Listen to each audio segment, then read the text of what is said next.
Rayan sat on the roof of his small house, looking up at the stars. The night was quiet. Too quiet. He pulled his old radio closer and turned the dial, hoping for music.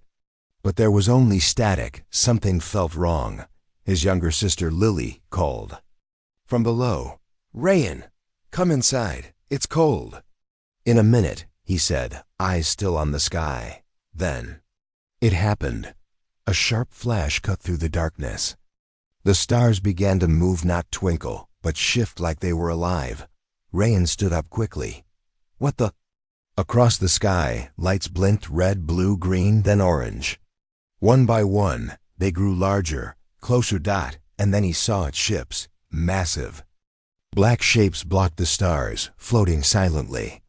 Hundreds of them, maybe thousands. The ground began to rumble. Dogs barked. Alarms rang. Rayan's heart pounded. "Lily, get Mom. Something's happening." He jumped down the stairs, almost slipping. His mother was already by the window, staring outside. Lily stood frozen behind her. "Mom." "Those are spaceships," Rayan whispered, before she could answer. Every screen in the house turned on, even the broken TV. A strange, cold voice spoke through every speaker. "This is the Varnuk Galactic Empire. Earth now belongs to us. Do not resist." Rayan felt his blood go cold. "Who are they?" Lily asked, clutching her mother's arm. "I don't know," she said, "but we need to hide." The lights in the house blinked, then died. Complete darkness. A loud crash echoed through the city, then another. The sky turned red as fireballs rained down. Screams filled the air. "Basement! Now!" their mom shouted. They ran. The basement was cold and full of boxes, but it was safer than the street. Rayan could hear ships flying over them, breaking the sound barrier. Buildings exploded in the distance. Rayan held Lily tight. "It's okay," he whispered. "We'll be okay." But even he didn't believe it. By morning, everything had changed. City was silent again, but it wasn't peaceful. Black smoke floated across the sky. The air smelled like burnt metal and ash. The alien ships hovered above the city like dark clouds. And people, humans, were being taken. Loaded into trucks, pushed into factories, given tools. The Varnuk had turned Earth into a work camp overnight. Rayan watched from the shadows of a broken building. His mother had been taken during the night. He and Lily had escaped through the back alley. They were alone now. He moved quietly, holding Lily's hand. They passed other people, tired, scared, hopeless. And then he saw it, an alien soldier. Tall, silver, and faceless. It floated above the ground and held a long staff that crackled with energy. It turned and stared at Rayan. "Run!" he shouted. Pulling Lily, the alien raised its weapon. A beam of blue light shot toward them. Rayan dived behind a car, heart racing. Lily screamed. When Rayan looked up, he expected the alien to strike again. But it didn't. The alien froze. Then it dropped its weapon and fell to the ground like a dead machine. Rayan stared in disbelief. What just happened? Behind the alien, a small round object floated in the air. It blinked with blue light, then floated toward Rayan. Stepped back. "What are you?" It didn't speak. It just hovered in front of him. Slowly, it opened and revealed a glowing crystal inside. Rayan reached out. Something told him to touch it. "Rayan, don't!" Lily warned, but his hand moved. On its own. The moment he touched it, energy rushed through his body like fire. His vision went white. He heard voices, whispers, deep and ancient. Then everything went dark. Rayan woke up in a strange room. Metal walls. Blue lights, machines around him. He sat up confused. "Where am I?" "You're safe," said a soft voice. He turned to see. A girl, maybe his age, maybe older.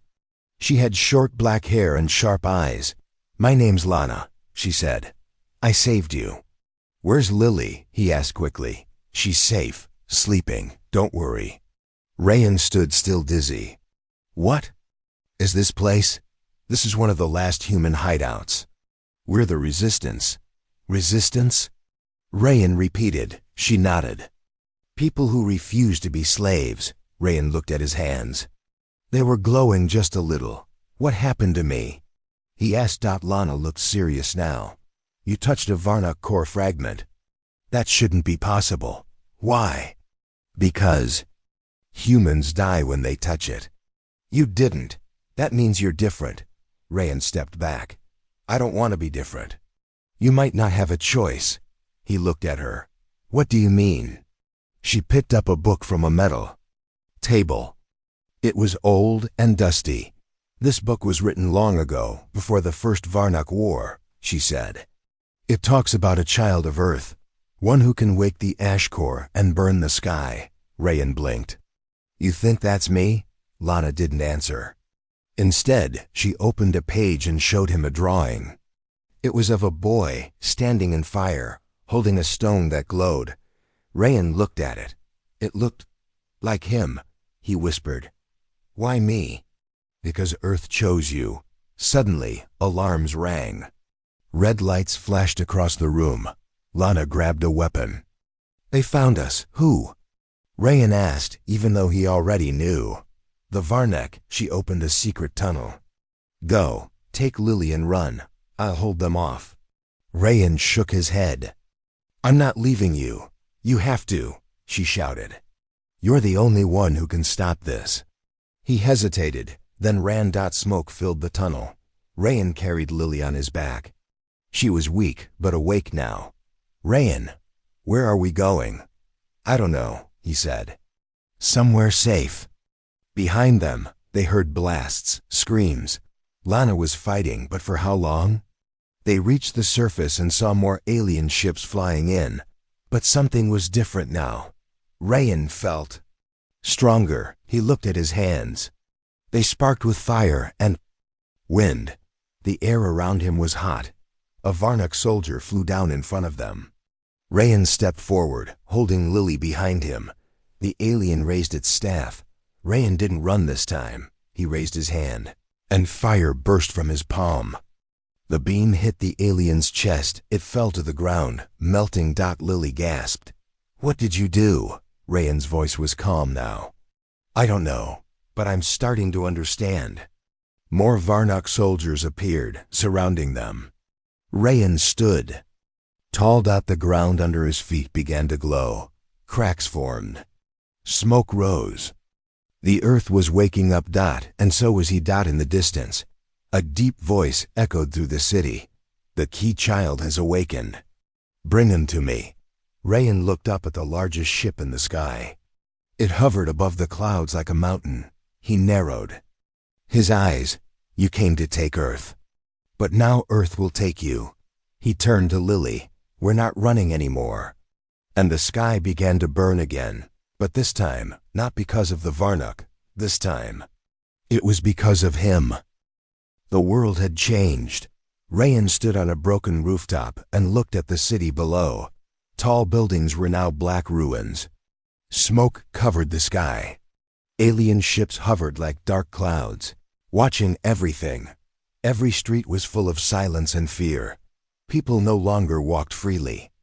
They marched heads down, carrying strange tools, working for the Varnock. Children and old people too. No one was safe. The aliens had taken everything. Rayan clenched his fists. The fire inside him had calmed, but it never fully disappeared. He turned to Lana, who sat near the edge of the roof, looking through binoculars. Any sign of your mother? She asked softly. Rayan shook his head. No, it's like she vanished. Lana looked at him. The Varnock don't just kill.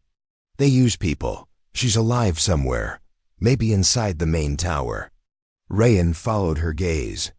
In the center of the city, a tall alien structure reached the clouds. It pulsed with purple light. That was the control tower where the Varnock leader ruled. We'll get her back, Lana said. Rayan nodded, though doubt still sat heavy in his heart. What if we're not strong enough? She smiled a little. Then we burn together. Suddenly, a loud buzz filled the air. The sky darkened. Another Varnuk ship was landing. This one was different, larger, sharper, and glowing with strange symbols. Rayan's eyes narrowed. That's new, Lana stood. That's not just any ship. That's a command vessel. They watched as the ship landed in the city square. Hundreds of people were forced to kneel around it. Giant Varnuk soldiers floated above, holding glowing staffs. A door opened from the ship's side, and silence fell across the city. A new figure stepped out. He was taller than the other Varnuk. His body was covered in silver armor, but his face was smooth like glass, with two glowing eyes. That's him, Lana whispered. That's the one in my dreams. Rayan looked at her. You dreamed about him? She nodded slowly. He's called General Varun. He doesn't speak. But when he looks at you, it feels like dying. Rayan stared at the figure. He's looking for me. Suddenly Varun raised one hand. The crowd below trembled. A young man from the crowd, maybe 20 years old, stood up, trembling. I can't do this anymore. The man cried, I just want to see my family. Without a word, Varun pointed at him. A flash of light. The man turned to dust. People screamed. Others stayed silent, too scared to breathe. Rayan stepped back, fists shaking. We have to stop them. We can't fight now, Lana said. We don't even have weapons. Rayan looked at his hands. Maybe we don't need them. That night, the resistance hideout was quiet. Small fires burned in cans to keep warm. There were only a few people left, maybe 20, all tired, all broken. Rayan walked past the others and sat near an old man fixing a radio. Any luck? Rayan asked. The man sighed. Static. The Varnuk are jamming all signals. Rayan looked at the wires. Can you build a signal strong enough to reach the other side of the city? Why? Because I want to talk to them. The man blinked. To who? The aliens? Rayan nodded. To Varun.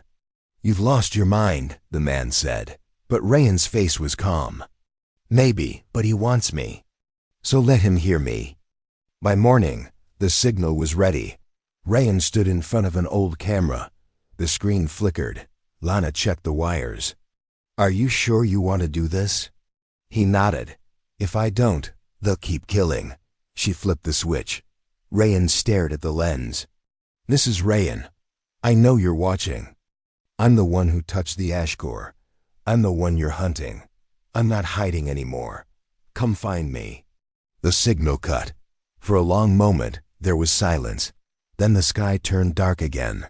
That afternoon, the Varnuk attacked the hideout. Explosions rocked the tunnels. Screams echoed through the halls. The ground shook as machines rolled in. Rayan helped people escape. Lana fought alongside him, throwing smoke bombs and traps. But the aliens were too many. Rayan felt the heat inside him rise. His hands glowed again. Fire burst from his palms, burning the enemy soldiers. But it wasn't enough. Suddenly, a voice rang in his head, cold, clear. Rayan. He turned. There, floating above the battlefield, was General Varun. He didn't speak aloud, but his voice filled Rayan's mind. You belong to us. Come willingly. Or we take your sister. Rayan's eyes widened. Lily? In that moment of distraction, a blast hit Rayan in the chest. He flew back, smashing into a wall. Everything went dark. When Rayan woke, the world was still. He was in a cell. Metal walls. No doors.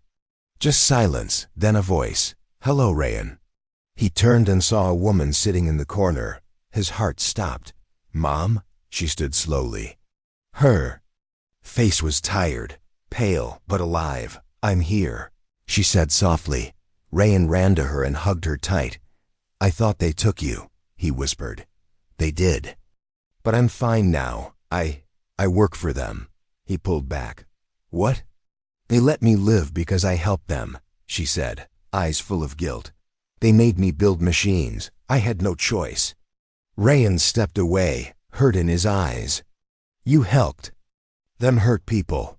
I tried to protect you, she cried. They said they'd kill you if I didn't help.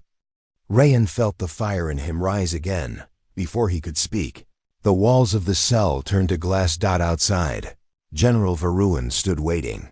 You must choose, his voice echoed in Rayan's head. Join us, or we burn your world. Rayan clenched his fists. You want me because I'm different.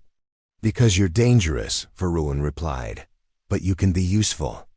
Rayan looked at his mother. She nodded weakly. Just say yes, stay alive.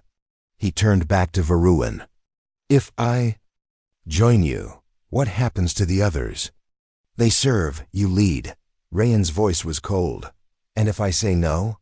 Then Earth dies. There was silence. Rayan closed his eyes. Then he stepped forward. I'll do it, he said. Varun raised his hand. A beam of energy shot toward Rayan. It entered his chest, hot, sharp, electric. His body shook. His eyes turned white. And then silence. Rayan stood alone in a dark room. His thoughts were slow. The power inside him twisted. He could feel everything. The city, the people, the sky. He was connected now to the Varnak, but deep inside, a voice still whispered. Lana's voice. Burn together. His eyes flickered. Then he smiled. Outside, Varun turned to his soldiers. He is ours now. But inside the tower, Rayan opened his glowing eyes. No, he whispered. I'm yours. Until I burn you all. The fire in his chest spread. And the walls of the tower began to melt. Rayan opened his eyes. The world around him was quiet, cold. The walls were dark and smooth like glass. He was no longer in a prison cell, but in a place deeper. Stranger. Something inside him was burning, but it didn't hurt. He looked down at his hands. They glowed faintly. Not with fire this time, but with something else. Something ancient. You're awake, said a voice. Rayan turned fast. Lana stood a few feet away. Her face was dirty, her arm bleeding, but her eyes still sharp. How did you get here? He asked. I followed you, she said. They didn't see me. You were taken, and I wasn't going to just sit and wait. Rayan walked toward her. Lana, I said yes to them, she frowned. I know, I had to. I know that too. They stood in silence for a moment. Around them, the dark walls shimmered with strange patterned symbols Rayan didn't understand. I'm not the same anymore, he said quietly. They put something in me. Lana stepped closer. Maybe, but whatever they gave you, it didn't change your heart. Rayan looked down. I feel different, like the earth is talking to me, or maybe I'm part of it now. Then maybe it's time to listen, she whispered. Suddenly, the walls shifted. A path opened in front of them, leading into darkness. Rayan and Lana looked at each other. Let's go, he said. The tunnel led them down into the earth. The air was warm. The symbols on the walls began to glow as they walked past. Rayan touched one of them. It pulsed beneath his fingers. What is this place? He whispered. Lana stepped ahead, holding a small flashlight. I think this is something older than the Varnak. Older than humans. A low hum filled the tunnel. The deeper they went, the more Rayan felt it in his chest, his bones, even in his blood. They reached a chamber. Inside, giant stone pillars circled a platform. In the center was a glowing orb floating above the ground. It was made of crystal and light. The air around it was alive. Rayan stepped forward. Lana held his arm. Are you sure? He nodded. I think it's calling me. As he touched the orb, the world vanished. Rayan stood in a different place. The sky was gold. The land was full of light. Mountains floated in the air, and rivers of fire ran through the sky. A figure appeared before him, not human, not alien, made of dust and wind. You are the Ash Child, the figure said. Rayan stepped back. What does that mean? You are Earth's answer, it said. When the world is broken, the Ash Child rises. Rayan looked around. Where am I? This is memory, the figure said. The earth remembers everything, even its pain.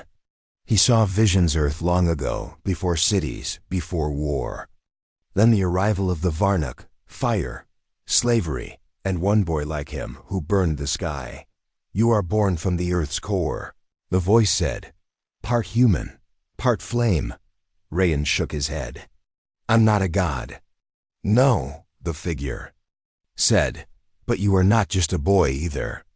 Rayan fell to his knees. I don't know if I can do this. You don't need to know, the voice said. You need to choose. Suddenly, Rayan was back in the chamber. Lana held his shoulder. What happened? I saw everything, he whispered. The earth. It's alive, it remembers. Lana looked confused. You mean, like, it thinks? Rayan stood slowly. It feels, it suffers, and it made me to protect it. The orb cracked and vanished into ash. Rayan looked down at his hands. The glow was stronger now, steady, calm. I know what I am now, he said. Lana smiled. Good, because we've got company. Voices echoed from the tunnel. Varnock soldiers. Rayan turned to her. Go, get out. What? No. I didn't come all this way to... He touched her hand. Please. They want me, not you. Lana stared at him, then nodded. I'll find the others. She ran into the shadows and vanished. Rayan waited as the soldiers marched in. 4 of them, floating above the ground, glowing staffs in hand. He didn't move. The leader raised its weapon. You are ours now. Rayan looked up. No, I was never yours. He raised his hand. The air exploded. When the dust cleared, the soldiers were gone, turned to ash. Rayan stood in the silence, breathing hard. The chamber shook. The earth was waking. He whispered. It begins now. Later, Rayan met Lana in an abandoned school near the ruins. She stared at his glowing arms. You look different. I am, he said. The earth gave me its fire. Can you control it? Rayan looked at the ground. Barely, but it listens to me now. Lana sat on an old desk. You're not the only one who changed. Rayan looked at her. What do you mean? She pulled out a book, ancient, wrapped in cloth. I found this in the chamber, hidden behind a wall. Rayan opened it. The pages were full of symbols and pictures. One showed a tree with fire at its roots. Another showed a tower made of bones. And one showed Rayan surrounded by ash and light. What is this? He asked. A book of warnings, Lana said. It says if the ash child loses his way, the world burns too. Rayan stared at the drawing. His own face, but darker. Eyes empty. I won't let that happen, he whispered. Lana nodded. Good, because the Varnock are planning something big. That night, they watched from a rooftop as another alien structure rose from the earth. This one was different, black, tall, and sharp like a knife. Lana whispered. They call it the spine. What does it do? Rayan asked. I don't know, but it's alive. Rayan felt it too. A heartbeat, deep underground. Something was waking below the spine. We have to stop it, he said. Lana frowned. With what army? Rayan closed his eyes. He reached into the ground with his thoughts. He saw tunnels, machines, and people trapped, working, forgotten. He spoke slowly. We don't need an army. We need the forgotten ones. By the next day, Rayan and Lana found the old metro tunnels. Inside, hundreds of people hid in the dark. Some were injured, some scared, some angry. Rayan stood on a broken train and raised his voice. You don't know me, he said. But I'm like you. I lost everything. Family, friends, home. People looked up, but the Varnock didn't just come to take our world. They came to erase us. He held out his glowing hand. But Earth remembers. It gave me a piece of itself. And now I give it to you. He slammed his hand on the ground. Fire spread through the floor, gentle, warm. It didn't burn. It healed. The injured stood. The tired felt strong. Hope returned. Rayan looked around. "We are not slaves," he shouted. "We are Earth's voice, and it's time to make them listen." Far above, in the spine tower, General Varun stared at a screen. "Activate the core," he said. His soldiers obeyed. Deep underground, machines roared to life. The earth shook. Cracks opened. The ground screamed. But in the dark tunnels, Rayan stood tall. He raised both hands, and the earth answered. The city was dying. Black smoke curled through the sky. The streets cracked. Buildings fell apart. The Varnak's new tower, the spine, had poisoned the ground. The earth itself groaned beneath their feet. Rayan ran across broken rooftops with Lana behind him. Their faces were covered with dust, their eyes red from smoke. "They've activated the core," Lana shouted. "I know," Rayan replied. "That's why we're leaving." Lana jumped beside him, landing hard. "Leaving? To where?" Rayan pointed to the west. "The Forbidden Zone." Lana froze. "You mean the Gray Lands?" "That place is cursed." Rayan didn't stop. "It's not cursed, it's hidden. And it's our only chance." Behind them, loud buzzing filled the air. A Varnak scout ship spotted them. Its lights turned red. "They found us!" Lana yelled. Rayan raised his hand. Fire shot out like a wave, striking the ship. It didn't fall, but it spun off course, crashing into a building. "We have minutes," he said. "We need to move." They escaped through the city's old tunnel lines. The deeper they went, the colder it became. Water dripped from the ceiling. Roots pushed through the cracks in the walls. Lana walked beside him, quiet for a long time. Finally she asked, "What do you think is in the Forbidden Zone?" Rayan answered, "Something the Varnak fear." She raised an eyebrow. "You're guessing?" "No," he said. "I saw it in a dream." Lana gave a dry laugh. "Wonderful. Now we're risking our lives because of your dreams." Rayan looked at her.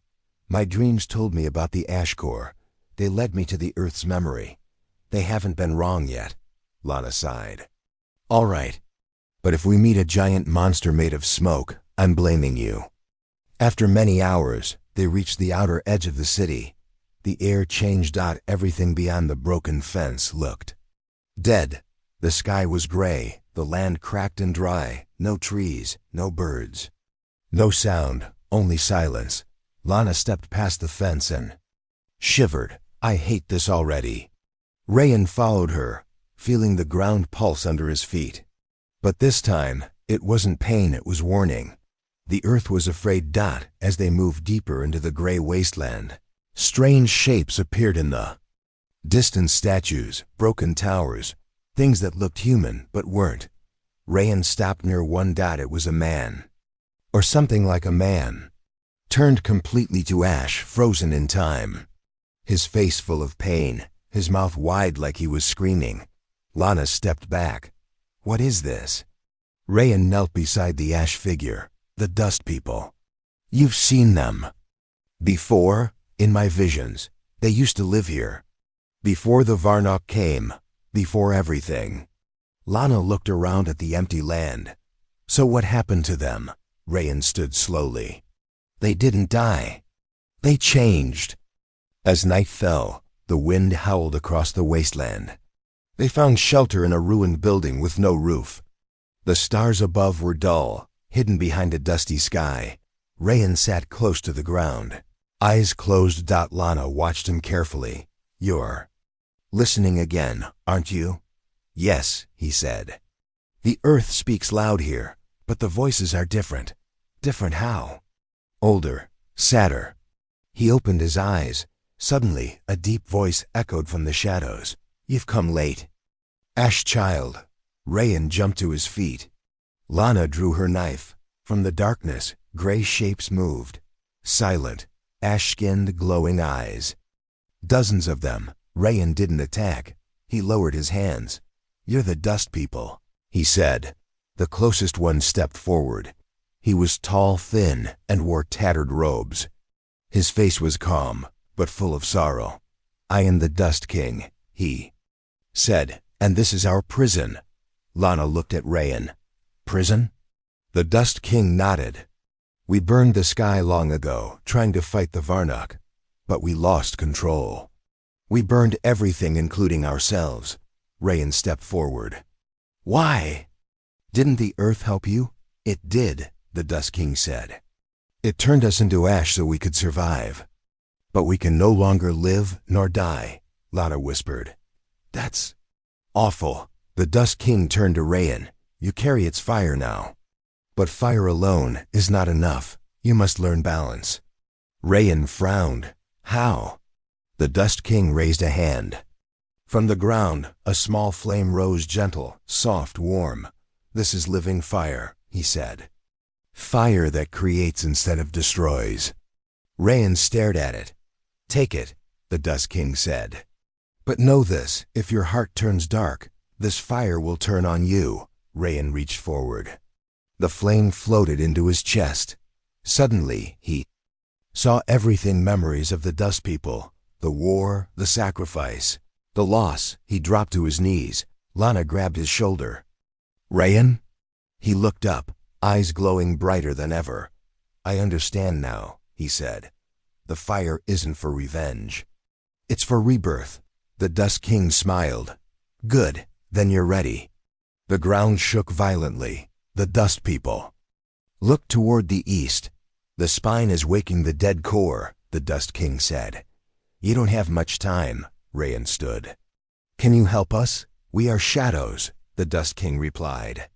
"But the earth remembers us. When the time comes, we will answer."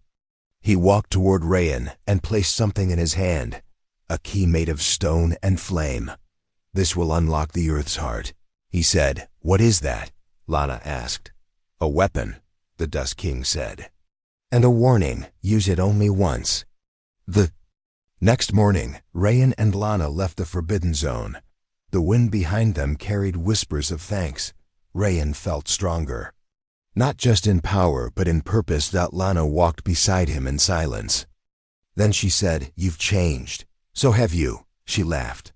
"Don't get soft on me now, hero," he smiled. "Never." As they reached the city edge again, Rayan looked at the spine in the distance. It pulsed like a living thing. Lana followed his gaze. "What now?" Rayan tightened his grip on the stone key. "Now we cut off the head of the snake." Inside the Varnok Tower, General Varun stood before a large black orb. It showed Rayan and Lana walking through the city ruins. "He has the heart key," a Varnok guard said. Varun's voice was cold. "He went to the Forbidden Zone." "Yes, General." "Then he's ready," Varun said. "Prepare the final stage. We burn Earth, all of it." But far beneath the ground, something else stirred. The Earth's heart, locked for thousands of years, heard the king footsteps of the Ash Child, and it began to beat again. The wind carried the scent of ash. Rayan stood at the edge of the city ruins. The sky above was dull and broken, painted with smoke. The alien tower known as the Spine pulsed in the distance like a beating heart, sending waves of power into the ground. Lana stepped beside him, gripping a small bag of supplies. "This place feels heavier than before," Rayan nodded. "Because it is. The earth is holding its breath." They both looked down at the ancient stone key glowing softly in Rayan's hand. It was warm, alive, like it wanted to be used. "What happens when you use it?" Lana asked. "I don't know," Rayan said. "But I think it unlocks something inside the earth. Something deep." Lana raised an eyebrow. "Something good?" "I hope so." They began walking again, moving through shattered streets and fallen buildings. The people were gone, either captured, hiding, or worse. Machines rolled by on far roads, scanning the ground with red light. Rayan and Lana stuck to the shadows, following the pull of the key. It seemed to guide them, humming louder the closer they came to their destination. Finally, they reached it. In the middle of an ancient park, hidden beneath vines and broken stone, was a cracked circle made of old metal and earth. In the center, a hole shaped exactly like the stone key. This is it, Rayan whispered. Lana stepped back. Whatever happens next, I'm with you. Rayan looked at her. Even if it kills us? Especially then, she said. Rayan knelt and placed the key into the slot. For a moment, nothing happened. Then, everything changed. The ground trembled. The sky flashed with green lightning, and then the earth opened. The ground beneath them split apart slowly, silently, revealing a spiral staircase made of glowing stone. The air below was thick with energy, warm and humming with life. Rayan looked at Lana. Stay here if you're scared. She smirked. After everything we've seen, you think stairs scare me? Together, they descended, deep underground. They entered a place that felt forgotten by time. Massive stone walls covered in glowing symbols. Roots twisted through the ceilings, pulsing like veins. The air smelled of fire and old air. In the center of the chamber stood a giant machine, fused with stone and bone. At its core was a beating heart of flame. Rayan stepped forward. The heart pulsed in rhythm with his own. This is the Earth's heart, he said. A deep voice echoed. From the walls, you have returned. Rayan looked around. Who are you? I am the memory of Earth, the voice said.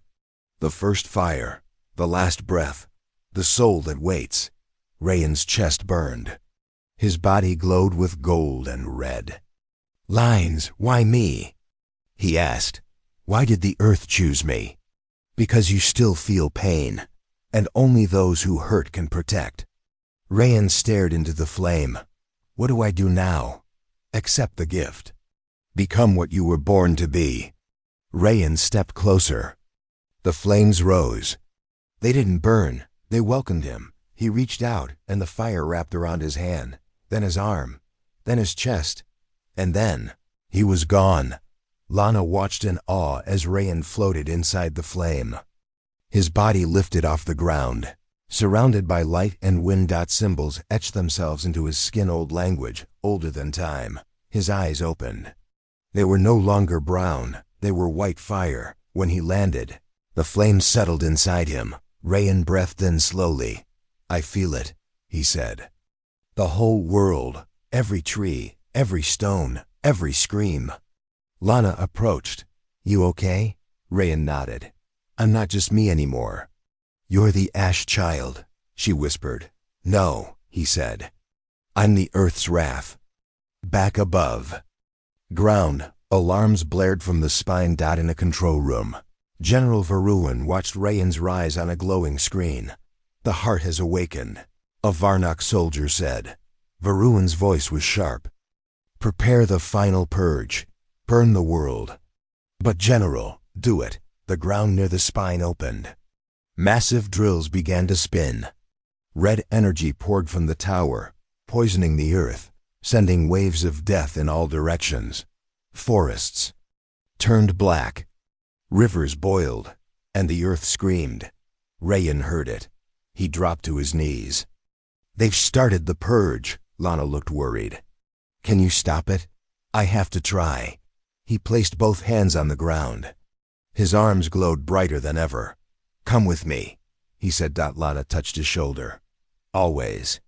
A blast of light swallowed them both. They reappeared at the base of the spine tower. The Varnak guards turned, shocked to see them. Rayan raised his hand. The earth rose with him. Stone and roots exploded from the ground, crushing machines, tearing apart the poisoned soil. Lana threw smoke bombs and used her knives to hold off enemies. Rayan marched toward the tower, step by step, as fire lit the sky behind him.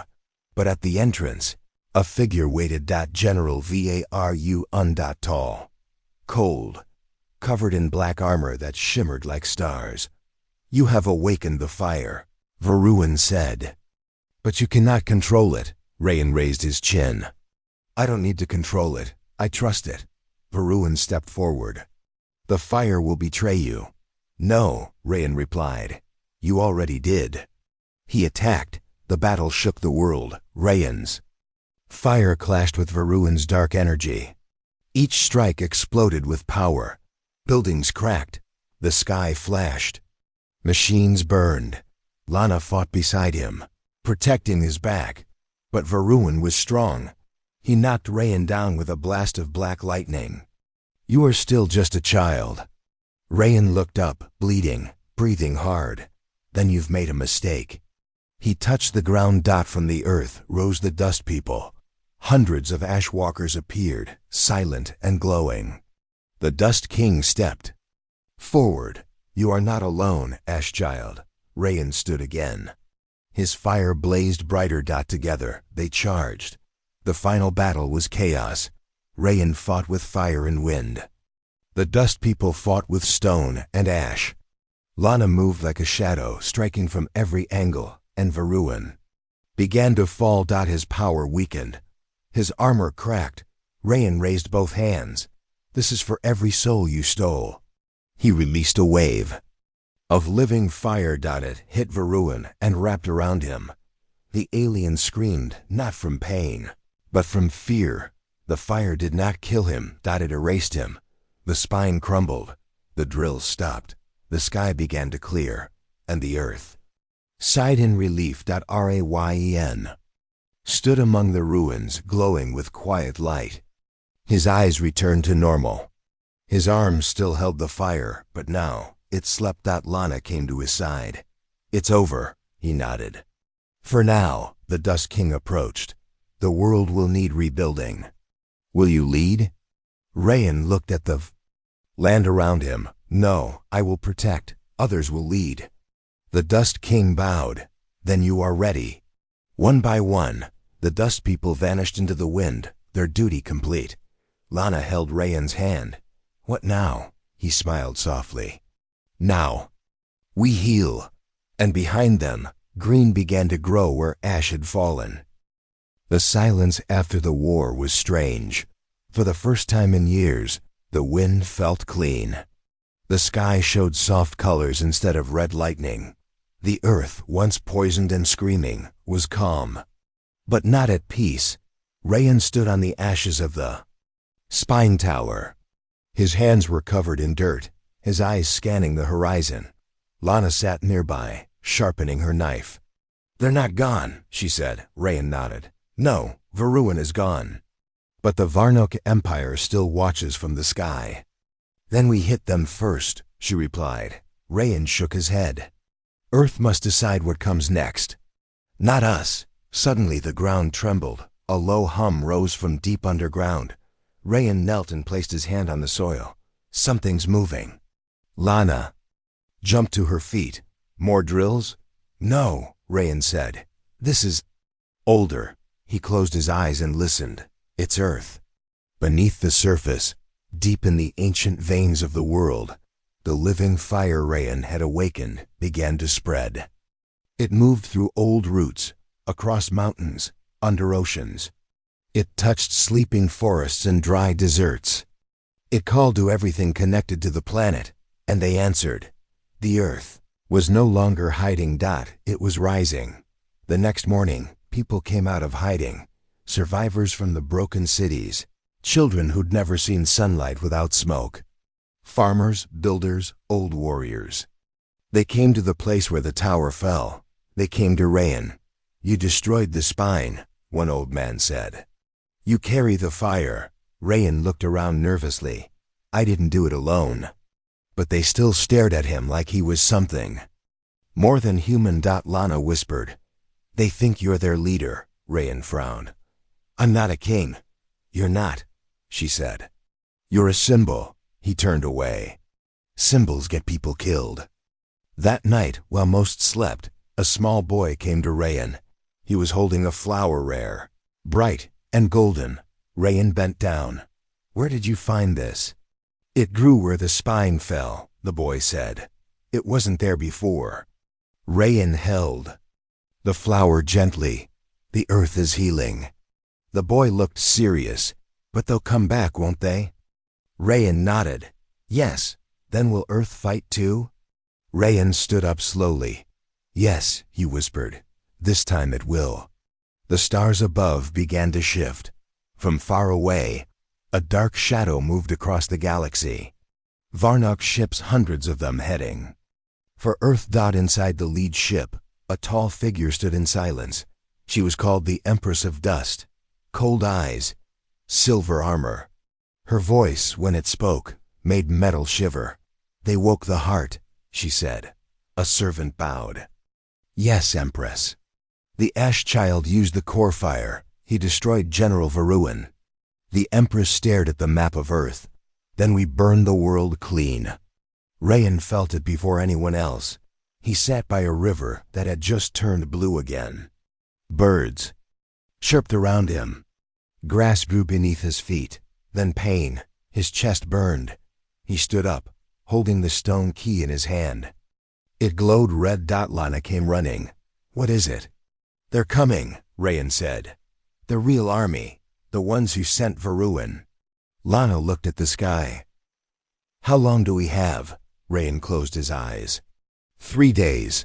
They wasted no time. Rayan gathered the people, told them the truth, and gave them a choice: run and hide again or stand with the Earth. Some wanted to escape, but most stood with him. Builders began to shape walls from stone and root. Old machines were recharged with fire. Dust people returned as guardians. Moving through the shadows of the land, Rayan found an ancient tree, older than the cities, and placed the Earth's key in its trunk. The tree lit up. From it, Earth summoned her protectors, massive beasts of stone and wood, flying roots with wings of light, rivers that moved like snakes, ready to strike. Lana watched it all with wide eyes. "We're not alone," Rayan smiled for the first time in days. "Not anymore." The Varnok fleet arrived on the 3rd night. They came with black ships shaped like knives, cutting through the clouds. The sky turned red again. The Empress of Dust stood in her war room. "Begin the harvest," she said, and the burning began. But Earth was ready. When the ships dropped their machines, the ground swallowed them. Forests came alive, dragging invaders into the trees. Sandstorms rose in seconds, tearing apart metal. And then Rayan appeared. He stood on a cliff as fire wrapped around his arms. Behind him, the Earth's creatures followed. He raised both hands. "Now." The ground exploded upward. A living mountain struck a Varnok ship from below, breaking it in two. Birds made of lightning attacked from the clouds. Rivers shifted and boiled, dragging machines to the deep. The Earth had struck back, and it was angry. Rayan flew through the sky, riding a beast of flame. Lana stood beside him, using old tech to shut down alien shields. Everywhere they went, they fought together, but in the center of it all, the Empress watched. She stepped onto Earth's soil and felt it fight against her. She smiled. "Let's see what burns faster, this planet or him." Rayan landed near the Empress. She was tall, calm, terrifying. "You carry the fire," she said. Rayan said nothing. "But it's not yours," she whispered. "It's Earth's," he replied. "And I am her voice." She lifted her hand. Rayan was thrown back by a wave of invisible power. Trees cracked. Rocks shattered. The Empress walked slowly toward him. "You think the Earth loves you, but it uses you." Rayan struggled to rise. "I chose to be used," she laughed, "then die for it." But before she could strike again, Lana attacked from behind. Her blade cut deep into the Empress's armor. "You forgot something," Lana said. "He's not alone." Rayan stood. Again, the Earth roared. From beneath the Empress, roots shot up, wrapping her in chains of stone. Rayan walked closer. He raised one hand, fire building in his palm. "Leave our world," he said, "or I burn your memory from it." The Empress screamed, her power exploding, but this time, the Earth held strong. Rayan released the fire. The blast was pure light. When it cleared, the Empress was gone. The ground stopped shaking. The sky cleared again, and the Earth was free. The battle was over. Ships fell from the sky like dead stars. Machines stopped moving. Forests stood taller. Rivers ran faster. Rayan stood in silence, breathing slowly. Lana came to his side, her face bruised, her hands stained. "It's really over?" she asked. Rayan looked around. He felt the ground beneath him. It pulsed soft, strong, alive. "Yes," he said. "But we protect it forever," Lana nodded. "Then we start now." All across the world, life returned. People planted new trees. Animals returned to their homes. The earth sang again, not in pain, but in peace. And Rayan was still watching, still listening, still ready, because if they ever came back, Earth would strike again. The air was thick with tension as Rayan stood overlooking the rebuilt village, now alive with laughter and hope. The earth was healing, but in the shadows, something dark was stirring. Lana approached him, her expression serious. "Rayan, I heard rumors. People say there's a traitor among us." Rayan's eyes narrowed. Who would betray us now? Before Lana could answer, a sharp scream pierced the calm. They rushed to the center where a young man named Caden lay bleeding, his hand clutching his chest. "It was Marin," Caden gasped. "She stabbed me, said I was weak, that you're weak."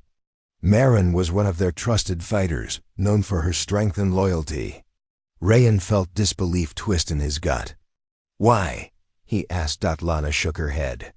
"I don't know, but we have to find her." They gathered the closest warriors and set off into the thick forest that bordered the village. The trees loomed tall and dark, branches like fingers reaching for the sky. The wind whispered warnings. Suddenly, Lana stopped. "Look, footprints. Fresh." Rayan nodded and followed the trail, his fire sense tingling in his palms. The trail led them deeper until they reached a hidden cave mouth, almost invisible beneath thick vines. Inside, Marin waited, eyes burning with anger and fear. "You think you can save this world?" she spat. "The earth is dying. You're all fools." Rayan stepped forward calmly. "We fight because we believe in a future." Marin laughed bitterly. "Your future is built on lies. The Varnuk will return, stronger." "I'm giving up." "You betray us," Lana said quietly. "I betrayed myself," Marin whispered, tears shining. "I wanted power, control, not hope." Rayan reached out. "There's still time to change." Marin hesitated, then collapsed, sobbing. "I'm sorry." As they left the cave, the earth trembled beneath their feet. The betrayal had cut deep, but the true battle was only beginning. Rayan knew the blood of betrayal would stain the path ahead, but together they would face whatever came next. The stars above the quiet earth twinkled faintly, but far beyond the atmosphere, a new storm was brewing. Rayan stood on the highest hill, the wind tugging at his cloak. He looked at the sky, his eyes reflecting the distant fire of the galaxies. "Beyond, it's never truly over," he said softly. Lana approached, her footsteps light on the grass. "The Varnuk may be defeated, but their reach is vast. Others watch and wait." Rayan clenched his fists. The galaxy burned once because of them. Our world turned to ash. Now we must ensure the ashes never fall again. Suddenly, a bright light tore through the sky, a ship unlike any they had seen before. It landed silently nearby, cloaked in shadows and light. A figure stepped out, tall and cloaked in silver armor that shimmered like a nebula. "I come with a warning," the stranger said, voice echoing like distant thunder. "The ashes of the galaxy are stirring. A new enemy rises from the forgotten stars. They seek to consume all life." Lana's eyes widened. "Another invasion?" The stranger nodded. "Not just invasion, an extinction." Rayan looked toward the horizon. "Then we prepare. Earth has healed, but now the galaxy calls for its defenders." The stranger extended a hand, revealing a glowing shard pulsing with energy. "This is a fragment of the ash core, the power that once burned whole worlds. It can save or destroy." Rayan took the shard carefully. The fire within it whispered ancient secrets.